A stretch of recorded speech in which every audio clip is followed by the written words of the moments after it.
Being an open sewer of corruption isn't the only thing Trump's getting criticized for. He also gave Turkey the green light to invade Syria, selling out our allies, the Kurds. But last week, he pointed out the Kurds haven't always been there for us. The Kurds are fighting for their land, just so you understand. They're fighting for their land. They didn't help us in the Second World War. They didn't help us with Normandy. That's true. No, that's true. There were no Kurds at Normandy. Come to think of it, where were the Kurds at Gettysburg? And remember the Alamo? The Kurds don't. And I didn't see any Kurds when the Hindenburg went down. Poor Elian Gonzalez was out there all alone. Donde están los Kurds? And.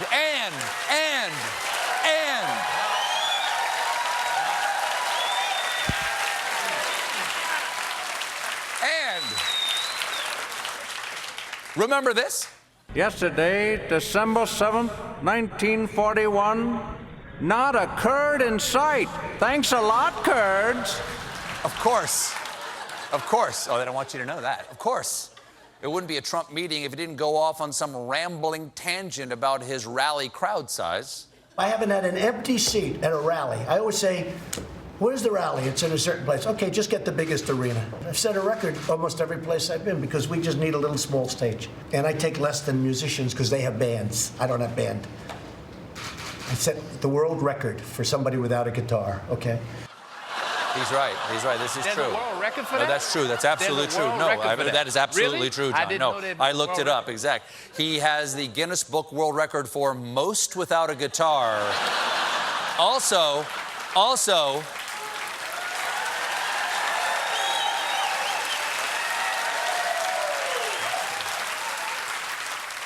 right below that, he's in there for saddest, neediest, most fragile ego without an organ. Trump's not the only one.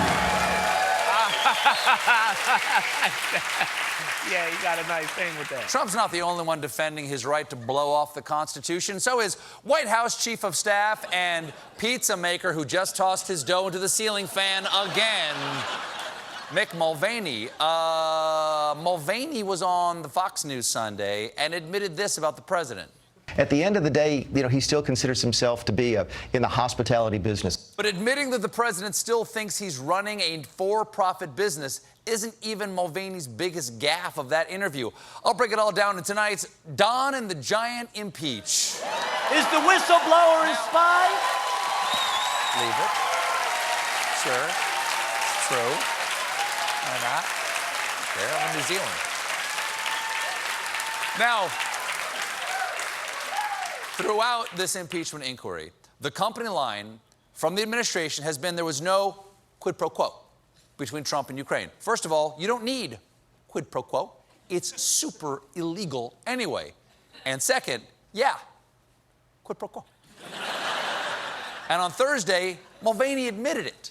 The look back to what happened in 2016 certainly was part of the thing that he was worried about in corruption with that nation. And that is absolutely appropriate. Withholding the funding. Yeah, which ultimately then flowed. What you just described is a quid pro quo. It is funding will not flow unless the investigation into the Democratic server happened as well. We do that all the time. And I have news for everybody. Get over it. Okay, my point is we're not quid amateur quos. We're quid pro quos. We're really good at it. And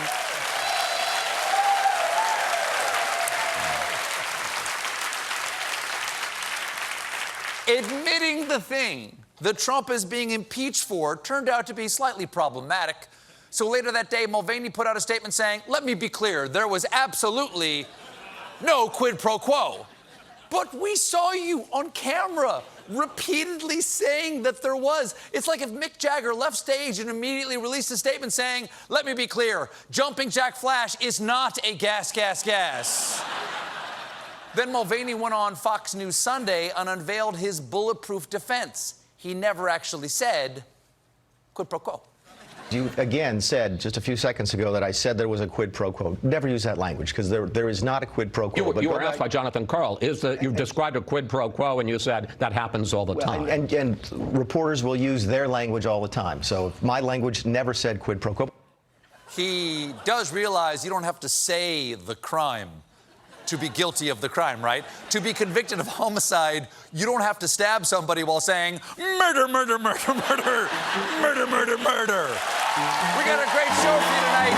Julie Andrews is here. But when we return, Mitt Romney's secret identity. Is he Batman? No. Murder, murder, murder.